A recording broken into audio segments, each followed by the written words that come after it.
Assalamualaikum warahmatullahi wabarakatuh. Salam sejahtera. Adil Katalino Bajuramin Kasaruga Basengat Kajubata. Oke, kali ini saya mencoba untuk di luar dan ketemu lagi dengan saya Galuh Payo Ardi dalam mata kuliah Sejarah Keberagaman Kebudayaan Indonesia. Dan kali ini saya akan membahas mengenai keanekaragaman budaya di Indonesia atau keanekaragaman yang ada di Indonesia ini berdasarkan sumber dari Kementerian Pendidikan dan Kebudayaan Indonesia. Dan ini saya acu memang dari artikel Kompas, jadi nanti Anda bisa menelusuri lebih jauh. Dan untuk konten kali ini apakah kita berkaitan dengan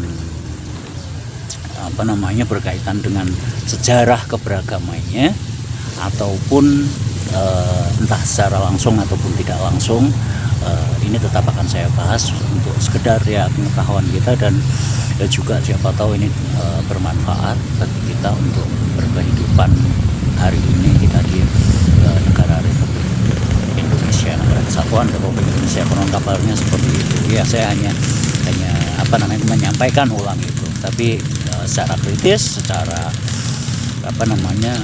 secara hakikatnya silahkan Anda renungkan atau syukur-syukur bisa menjadi perenungan. Oke, saya ambil contekan dulu. Oke, di sini menurut Kementerian Pendidikan Indonesia, Kementerian Pendidikan dan Kebudayaan Republik Indonesia, keberagaman di Indonesia ini terbagi menjadi beberapa jenis. Di sini sejauh yang saya tangkap dan saya catat ada 6. Oke, yang pertama adalah keberagaman wilayah dan lingkungannya, jadi secara fisikalnya. Lalu kemudian secara human atau manusianya, secara etnis, ada keberagaman suku bangsa dan budayanya. Itu yang kedua. Untuk yang ketiga di sini kita sempat bahas beberapa waktu yang lalu ketika saya menjelaskan berdasarkan unsur-unsur kebudayaan Kuncaraningrat. Waktu itu memang pernah saya bahas tentang keberagaman kepercayaan atau agama di sini. Itu yang ketiga di sini. Keberagaman ras. Nah, ini ras dan suku bangsa ini secara antropologis atau secara biologikal mungkin nanti akan bisa Anda cari lebih dalam, karena ini serupa tapi tak sama, etnis, ras ataupun tadi suku bangsa. Silahkan di pengantar antropologi ada, tapi saya jujur lupa. Kemudian keberagaman golongan. Nah, ini golongan atau kelompok ini bisa berdasarkan macam-macam, bisa tergantung klasifikasi dan kategorisasinya. Jadi di sini ada misalnya keberagaman golongan ini kita mengkategorikan berdasarkan stratifikasi sosial. Misalnya ada golongan masyarakat level bawah, ada golongan masyarakat menengah dan ke atas. Ada juga yang berdasarkan misalnya itu yang berdasarkan hierarkinya atau berdasarkan tingkatan-tingkatannya. Berdasarkan kelompok-kelompoknya tadi bisa masalah identitas, etnis dan lain sebagainya, atau golongan-golongan tertentu di dalam suatu kelompok tertentu. Nah, ini juga relatif relatif beraneka ragam dalam kita mengkategorikan dan mengklasifikasikannya. Masing-masing ahli berbeda, dan kita pun juga punya sistem itu.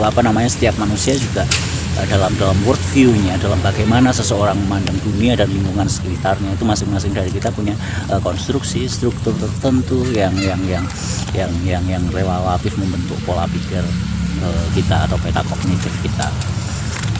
Kemudian tadi tentang keberagaman golongan. Nah, kemudian di yang terakhir di sini kita memiliki keragaman walaupun jenisnya keragaman jenis kelamin. Walaupun kalau untuk jenis kelamin atau secara biologis memang hanya terbagi menjadi 2, laki-laki dan perempuan.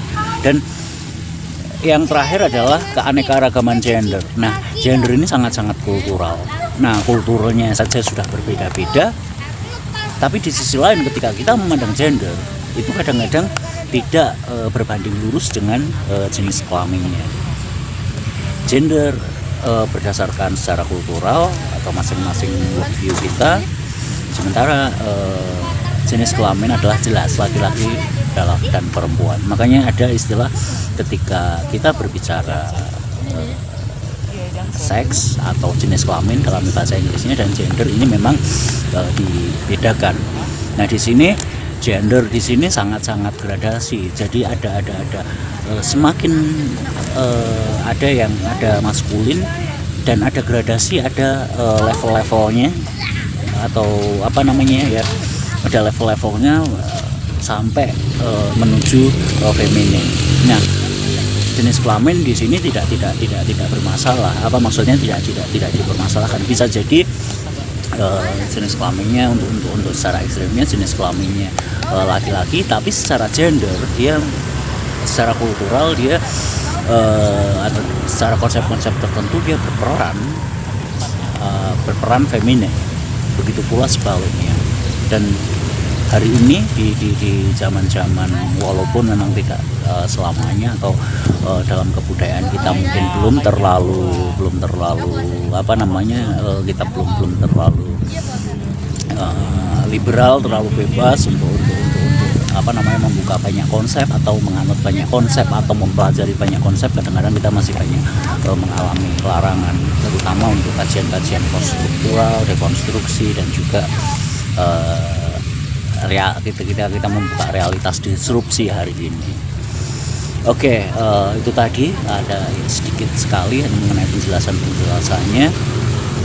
Mungkin bisa didiskusikan, mungkin kita bisa refleksi melihat lingkungan sekitarnya dengan berbagai macam fenomena yang ada di Indonesia hari ini, dan mengenai asal-usulnya kita bisa telusuri, kita bisa belajar sejarah.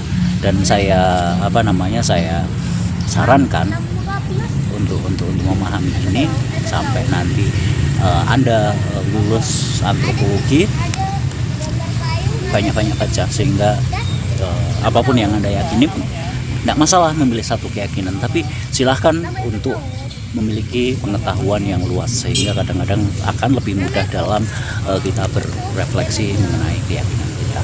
Oke, saya cukupkan sekian dulu. Assalamualaikum warahmatullahi wabarakatuh. Salam sejahtera. Adil kata lima baju ramen kasaruga, bahasa ingat kaju kata. Salam dan tetap sehat selalu. Juga selamat untuk menyambut Hari Raya Idul Fitri bagi yang merayakannya.